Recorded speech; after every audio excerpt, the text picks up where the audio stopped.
Hello everyone. Today we'll be extending the single cycle data path to be able to support the addi and jump instructions.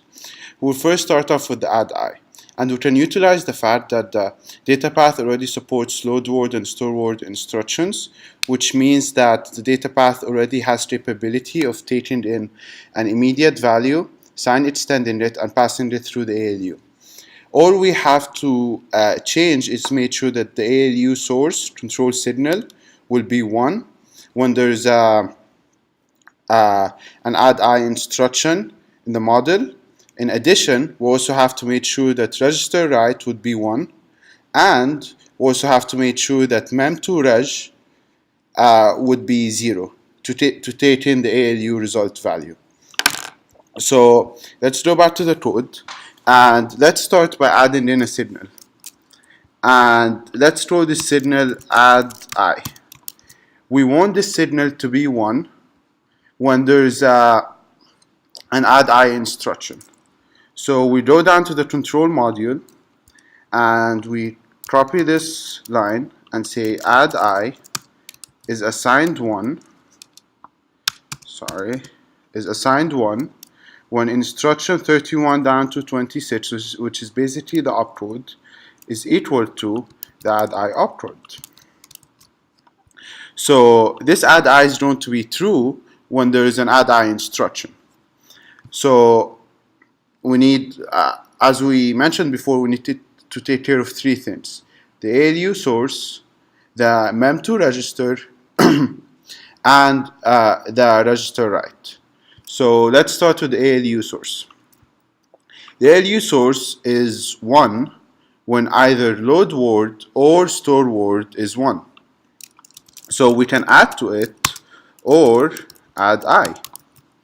So if the addi instruction is in the model, the ALU source is going to be 1, which means that the ALU input B will be the immediate value. So let's confirm that. So the ALU source, let's see where we can find it here.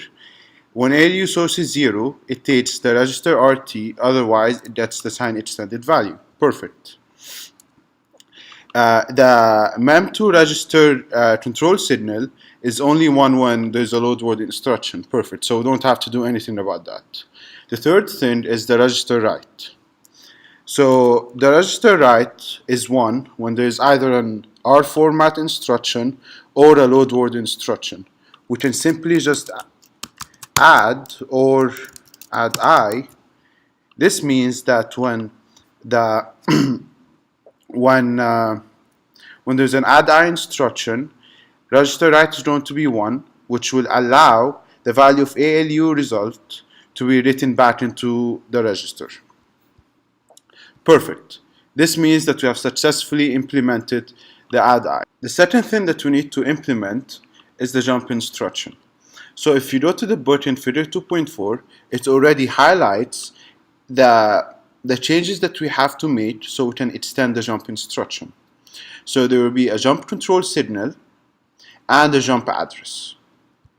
So if we go back to the code, we know for sure that we will need to add the jump address, and if we go to the control, we need a jump signal, and we also need an extra signal that we will put here actually, which would just be next PC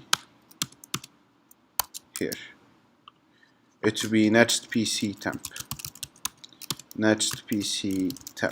The reason why we need this signal is as shown here, that first you figure out whether we will be taking in the PC plus 4 value or the branch value with this much, and then it chooses between whatever value this much outputs and the jump address.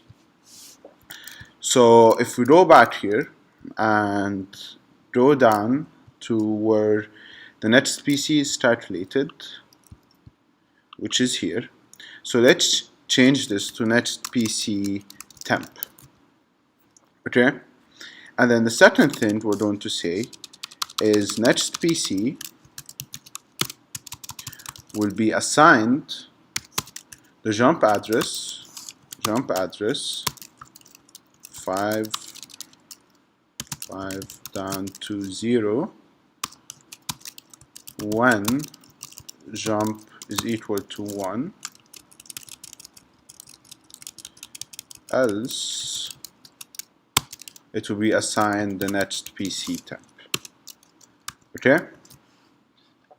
So we need to do two things. First of all, what is the jump address and how we can calculate it? And the second thing is how can we figure out if it's a jump.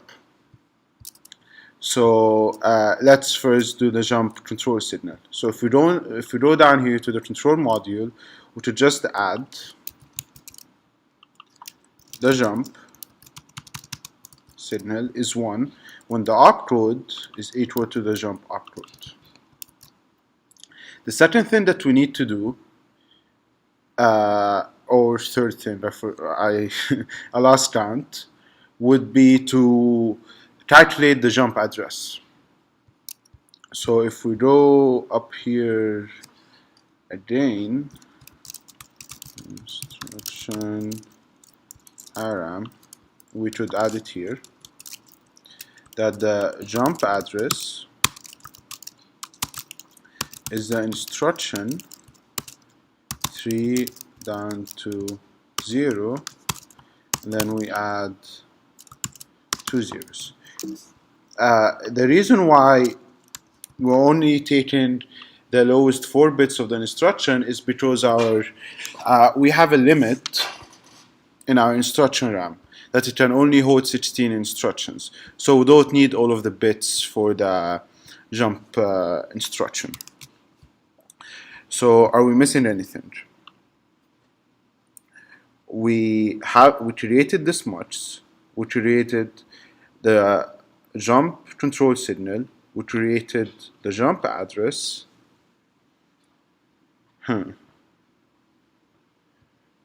I don't think we're missing anything.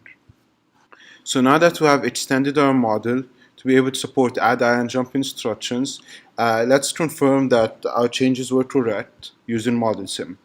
So I've written this 3 instruction program, which basically the first instruction jumps to the third one and skips over this instruction. So what we should expect is that R2's value does not change and should stay as 2, and R4's value should be 1. So let's go to the virtual machine. And by the way, if you're wondering how I could edit my code in my MacBook and be able to simulate it in the virtual machine, all you have to do is devices, shared folder settings, and add the path of wherever you want to save your files, and you could read this folder from the virtual machine. So if you open Model Sim,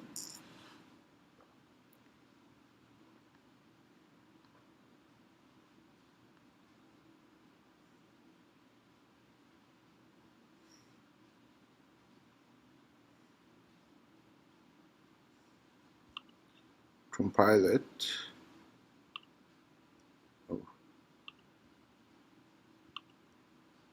Compile. So there are no syntax errors. Simulate, start simulation.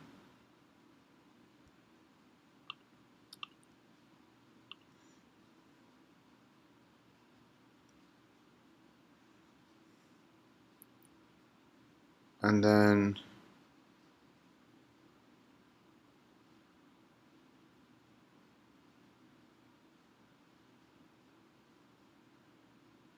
okay, add the waves. I think 1 microsecond should be enough. Okay, and simulate. So let's go back here. So the first thing, if we go to the register array, we would see that the value starts out for register 4, starts out as 4, and then becomes 1. And the value of register 2 stays 2. And if we also look at the PC is 0 at the beginning, then 4, and then it jumps to 12. It skips over 8, which means that this is exactly what we wanted, and we have successfully implemented or extended our model with both the addi and the jump instructions. Thank you very much.